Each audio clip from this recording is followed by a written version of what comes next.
First of all, I would like to apologize for the lack of sound on the first video.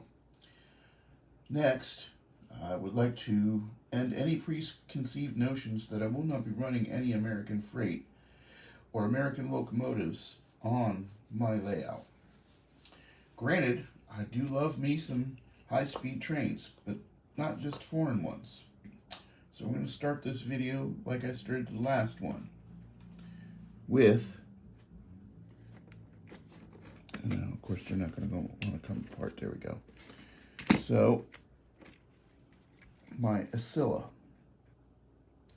my American high-speed train, and this is what got me into wanting to run high-speed trains. This is what got me into wanting to have a layout. It's a beautiful high-speed train made right here in the good old US of A. Now this particular one is a Bachmann Spectrum DCC with sound. I bought this used. It's a very hard train to find. I would like to get more passenger cars for this. The detail is incredible. It just really is awesome. And that is the whole thing that got me pretty much started wanting to run trains again. I ran trains as a child with my father, but that wasn't really a good experience. But enough of that. So, let's get on with it.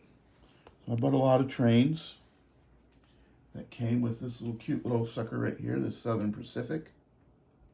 This particular switcher is going to be switching my granary. So, it's a dedicated spot for it. I can't wait to get it going. And then next, we have two F units that are from Kato. They were in DCC installed with no sound, and I really like them a lot. The only thing I don't like is that the bodies don't stay, the shells don't stay on the body well. I think it's due to the fact that the tabs were probably broken. I probably need to get a little bit of something in there to help them stick a little bit better, and I'll get to that. Next is my Atlas Southern Pacific SD 42.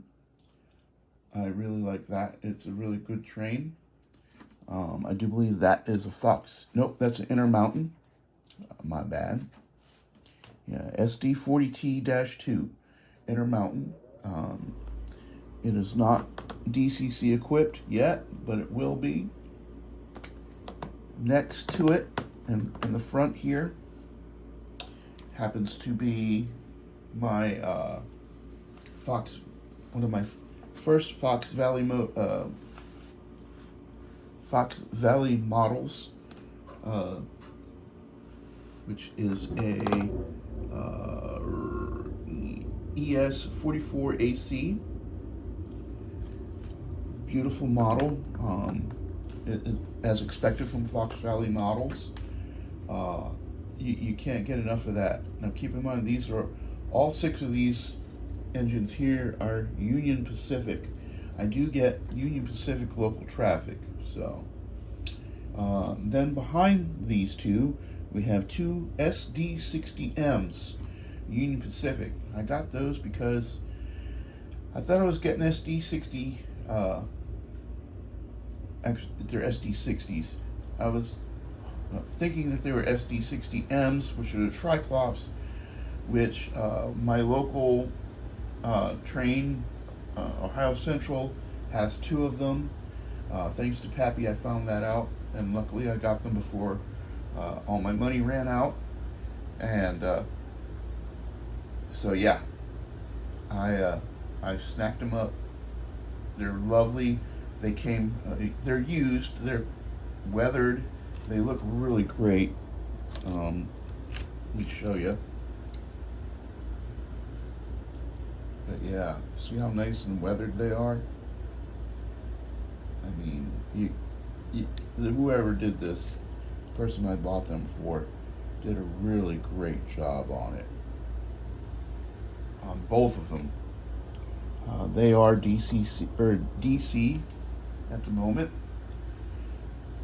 I will be changing pretty much everything that I can over to DCC because that's what I want to run. I want to run DCC. So next, in my roster, I have my Norfolk Southerns. I have a nice little switcher, which is an Atlas MP 150C or 15DC, and that will be running in my yard exclusively pretty much, and getting things switched up for me in there. Next, I have this lovely Kato SD40-2. That one is DCC equipped. It has ESU with Loc sound. I love, have always loved this particular road name, but as you can see, it's a Norfolk Southern, and then it's been painted up for that. And then of course I have this SD70 ACE from Kato right here, DC at the moment. Once I start getting things squared away with all of my track, I'm going to, like I said, slowly start trying to switch all of these guys over to DCC. Next, I have my Athearn.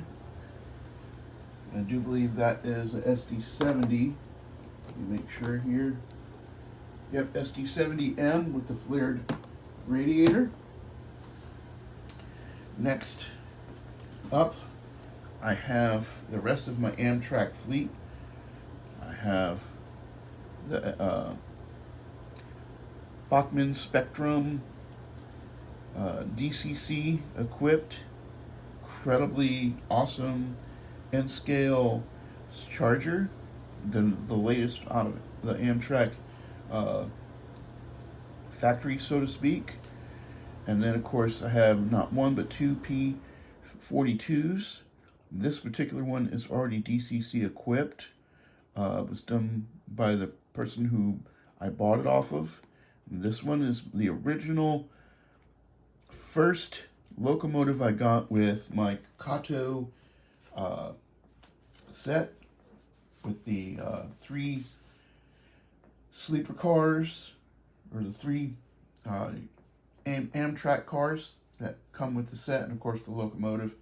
That is my tried and true. I love it. It runs really great. And moving right along, I have my CSX lineup here. So this is a Fox Valley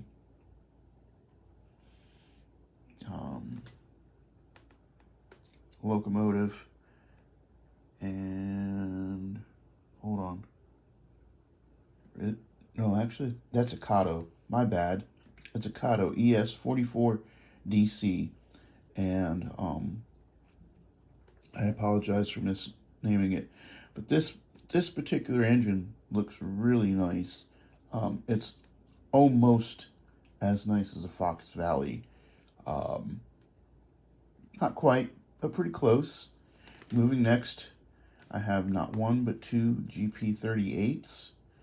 This is the mauve color scheme, the bright orange. I love this little engine. This is already DCC equipped. This one is not, unfortunately, but it also is an Atlas. Great little runner. I'm sure you've seen me use it in my tests because it just runs really well.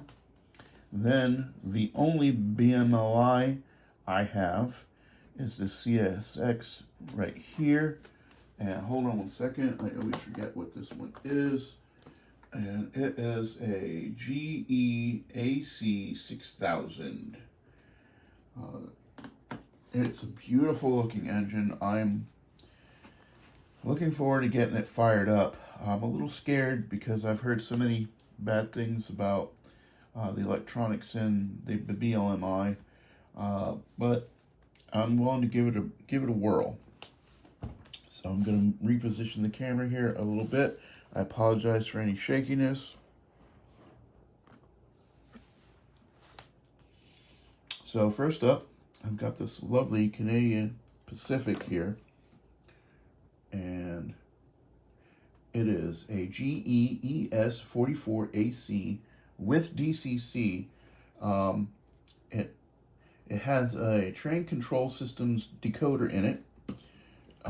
I'm not worried about running that one either because I've heard nothing but good things about those particular decoders.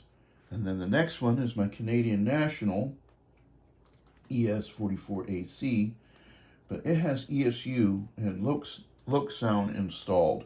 I'm going to be a little leery because I've been hearing some stories running around in our community about the ESUs burning up. I'm not happy about that. I'm rather scared, to be totally honest, but we'll see what happens. And then behind these two lovely trains, I have my Conrail complement. I have the 4100, the 4123, and the 4103. All three of those are from Kato. All three of them are SD80 Max. I can't wait to get them rolling. You know, what can you say about Kato? Kato, you put them on the track and they run. Unless, of course, you know you have some issues. So the next Conrail I have is a Fox Valley Models. And it is a GE, hold on, I'm having some issues focusing, GE ESH. It's beautiful. I love it. I love Conrail, so that's why I have a whole bunch of Conrail on there. Pretty much everything that I have, with the exception of all of the Union Pacific, I love them. I'm not really fond of Union Pacific, but they run around here. And the SD 60s will be repainted for Ohio Central. So yeah, I'm looking forward to trying my hand at that. So moving on, the next locomotive we have is another Fox Valley GEESB. It's the GE Evolution Hybrid. I love the colors and the paint scheme of this, and I love the whole idea behind this particular locomotive. So I, of course, had to have it. And when someone told me that they could find it for me, relatively inexpensive, with DCC, no sound, but DCC, I jumped on it. And then the next one I have right here is an SD60 Atlas.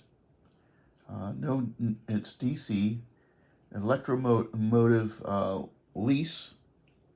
I had to have that, of course, because I like to have unusual stuff. I'm an unusual kind of guy, so. The next, I have, let me move this one out of the way.